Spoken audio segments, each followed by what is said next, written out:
I'm about to react to those two cute women over here.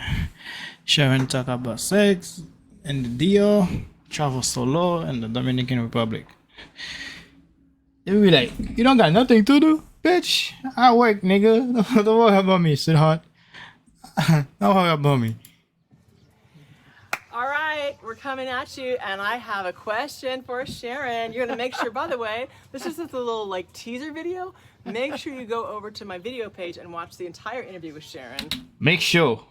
You heard? Make sure. Sharon's amazing. She's wonderful. She's an older woman, a mature traveler, Yes. single, not afraid, having an amazing experience here. Let's get to the good stuff. Tell us about sex. Oh boy. In the Dominican Republic. First question. Okay, yeah, we'll Okay. narrow it down. Tell us about what has happened to you. Have you had Okay, like yes. propositions, or give us some juice? What's going on? Yeah. This is the one thing I didn't know anything about when I came here, and I'll backtrack a little what's on the video. Okay. The next video is my first visit here. I came in the middle of a divorce. I just wanted some bright sunshine, kite surfing, and the first place I stayed was at a kite camp with people half my age, and that was wonderful. Friendship, drinks on the beach, and I was with someone. And I would say if you're with a partner, you're not going to see what's really going on because there's a culture that exists. She look fine. She look fine. Am I right, guys? She look fine. Let me be your son, man. When you're single here. And so anyway, I went on to go to my resort, and I was walking in. It was 4 in the afternoon, and there was a young manager, about 35, all alone, and he says, well, hello, how are you? And I said, I'm fine. And he says, I see you're alone. And I said, yes. And he said, well, if you would like to have someone to dine with you, I would be glad to. And of course, I'd like sex. And my mouth dropped open. I'd been married 34 years. Straight to the I'm a traditional mom. I never actually even dated much before I married. So this was quite a shocker. And going forward, what I learned was, well, I actually got a proposition by the hour of various sorts, from marriage to whatever you want.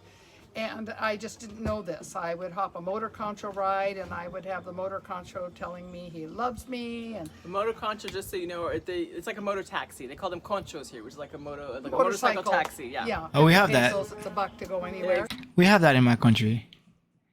Oh man, I remember one time we have an accident on that shit, and they called it the thing that it burned my mom leg.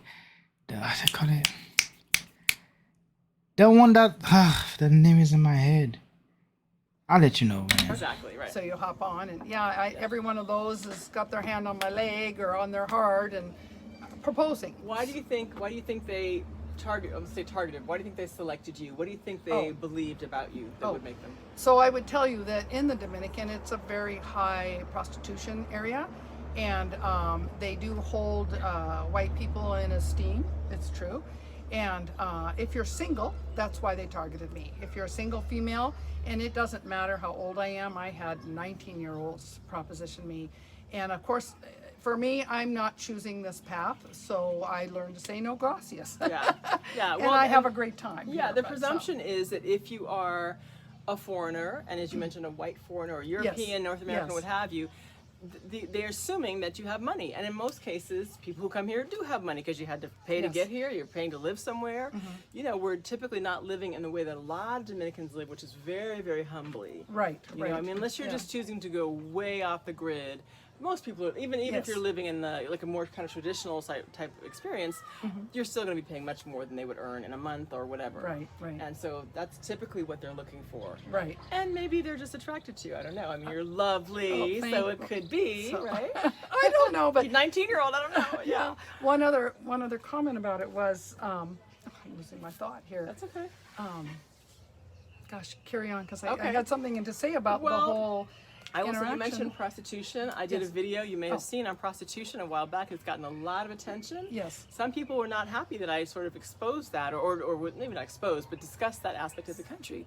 Pardon me. It's very common here. It's common everywhere, but particularly because the economy here is so heavily dependent upon money coming from outside. You know, and everyone's not going to be a farmer or cleaning your house, Right. and even if they are. there are women and even husbands, let's say, who say go and get the money and bring Yeah. it. So, and there's a whole conversation we can have about that. We won't do that now, but that is certainly a part of what goes on here.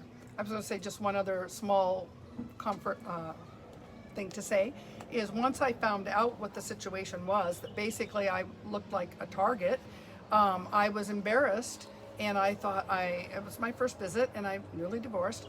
I went into my room and I thought, I'm not coming out because everyone here thinks I'm here for sex. Did you feel threatened at any point, like physically threatened, or like you were in danger? No, I just was never very confrontational. It was actually really good for me because it helped me just to speak up for myself and say no thank you. It's quite different than home where everyone, as a woman, I think you almost have to ask yourself out with someone for a cup of coffee. The men they don't care. I think it's an odds game. Yeah. 1 out of 10, someone will say yes. So I wanted to mention that in terms of feeling afraid, because men here, it depends upon where you're from in the world, right? But they're very manly, right? And so you walk down the street and they'll comment about, ooh, your curves, your hair, your eyes, your breasts, or whatever. They will mention it. Maybe not breasts exactly. I don't speak Spanish, so I don't know what they're saying. Well, I know what they're saying, and they're not calling out body parts, but they're definitely remarking about, wow, you have a beautiful body, or you're so beautiful. I hear that, right? So I know that they're saying that. But they're not threatening. They're not accosting you. You're not in danger. I want for especially women to understand that you can travel as a single woman and be safe. So that's really the overarching message I want to share. But also to realize you don't want to be out too late alone in a dark. You want to still use the same sense you would at home. Anywhere. Yes, anywhere. Right. So, I mean, you're not going to put yourself in harm's way. Right. That being said, I've been out dancing Yes. with friends at night, and Oh, no me problem. too. Oh, Yeah. no problem. I'm just saying, no assumptions. Just always be cautious. Don't be a dum-dum. Don't open up your wallet and count your hundreds in the dark Yeah. alley, right? Yeah, exactly, just, like, exactly. use common sense. Yeah. Okay, you guys, if you want to hear the full interview with my lovely Sharron friend here, my lovely friend Sharron, Okay. go check it out. Mwah. Bye. Okay. I don't know what's wrong with me, but I love Dominicans. I love Latina, man. I don't know. But they're crazy though, I ain't gonna lie. They're really crazy. They're cray. But yeah. I wanna visit that too. Cause I'm from Haiti, by the way, and we neighbor or something, but I never went there. Cause you need a passport, you need a visa to go there, to travel there. But now I'm a citizen in America, so as you can see, I can go anywhere I want. Hi, man. See ya.